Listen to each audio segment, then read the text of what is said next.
अहिले पछिल्लो समय सामाजिक सञ्जालमा अब तपाईँलाई नचिन्ने कमै मात्रामा हुनुहुन्छ होइन, तपाईँको प्राइभेट लाइफ पनि छैन, तपाईँ पनि कसैको प्रेममा हुनुहुन्छ भन्ने हल्ला छ, त्यत्तिकै धेरै माया गर्नुहुन्छ कि अथवा के छ दाइ थोरै भनिदिनुहोस् न। छैन त्यस्तो हल्ला, म प्रेम त्यस्तो छैन, म छैन। कसैको लागि त्यति धेरै प्रेम गर्नुभएको छैन कसैको लागि जीवनमा? गरेछु अनेस्टली।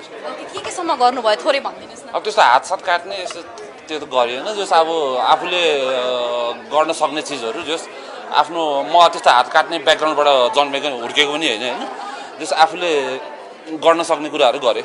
भन्नाले अलिकति थोरै केही भनिदिनुहोस् न, केही चाहिँ के सम्झना लाग्यो?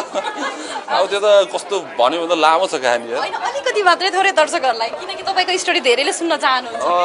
त्यो कलेज पढ्दाखेरि हो, हामी अब त्यति बेला म पोखरामा पढ्थेँ, ग्याङ यहाँ काठमाडौँको थियो एउटा मेरो केटी गर्लफ्रेन्ड, अनि उसलाई अब भगाउनको लागि केटाहरू टन्नै आएको थियो उताबाट, अब अलिकति लड्नै पर्ने टाइपको भएर क्या त्यति बेला 20-30 जना आएको थियौँ हामी ब्याचलर्स पढ्दाखेरि। एकदमै राम्रै हुनुहुन्थ्यो सायद उहाँ होइन? राम्रै हुनुहुन्थ्यो त्यति बेला, अहिले त ठिकै छ।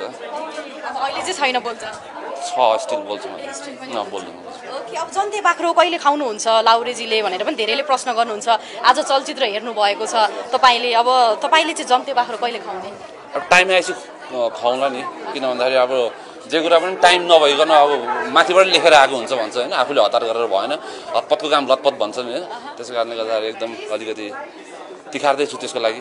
एक्सपिरियन्स पनि हुनु पऱ्यो, बिहा गरेपछि कसैको छोरी घरमा लिएर आएपछि अब उसलाई राम्रोसँग पाल्न सक्नु पऱ्यो, उसलाई राम्रोसँग हेर्न सक्नु पऱ्यो, दुईवटा परिवार एक हुने कुरा हो नि त बिहा भनेको, एउटा सानो खेलाची होइन, त्यसै कारणले गर्दाखेरि अझ रेस्पोन्सिबल हुन सिक्दैछु, व्यावहारिक हुन सिक्दैछु। त्यो तगारो छैन, सबै ससेजै ससेज छन्, किन भन्दाखेरि ससेजमा हड्डी हुँदैन नि त, त्यसै कारणले मेरो मायाको मासुमा हड्डी छैन।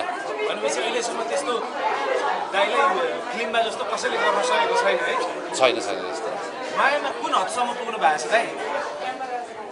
त्यस्तो हदैसम्म त पुगेको छैन, जस्तो आफ्नो म त्यो एक्सप्रेस नगर्ने मान्छे हो, त्यो यस्तो भनेर एक्सप्रेस गर्न अब सपोज एउटालाई माया गर्छु भनेर त्यसलाई म त्यो एक्सप्रेस पनि गर्न मन लाग्दैन कि त्यति धेरै।